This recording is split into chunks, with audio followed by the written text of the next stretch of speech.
American consumers and businesses are learning the hard way on how to import taxes function as a result of the dramatic rise in US tariffs, which are reshaping the country's economic ties. This next report delves into the basics of tariffs, how they work, and what comes next. Take a look.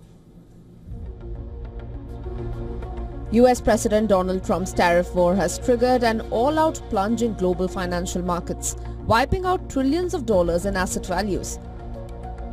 Due to the US tariff war, returns on all investment methods have significantly declined. Tariffs are on almost everyone's lips. But what is a tariff? Technically, a tariff is a tax to be paid on either an import or an export. In the latest case, it is on imports into the US. It is usually calculated as a percentage of a good's value and assigned according to the item's country of origin. Who pays the tariffs? Tariffs are paid directly by the importer or an intermediary acting on the importer's behalf. Studies have shown that the burden of tariff costs is ultimately on exporters and consumers. They are left to bear at least some of it. How are these US tariffs collected and enforced on imports? The Treasury Secretary is responsible for establishing regulations on the collection of tariffs. But US Customs and Border Protection, or CBF, is the government body tasked with enforcing them at nearly 330 ports of entry across the country. These include border crossings by road or rail, as well as seaports and airports. Agents review paperwork, perform audits, and collect levies and penalties.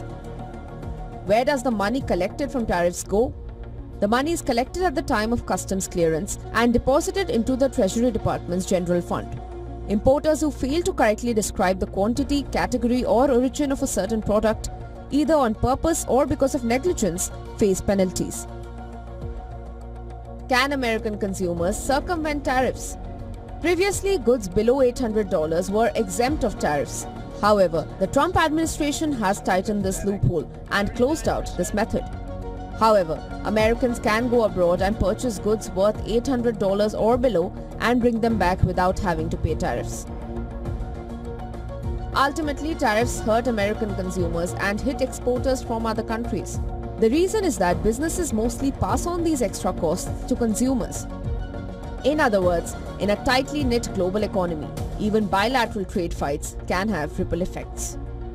Business Bureau, WION, World is One.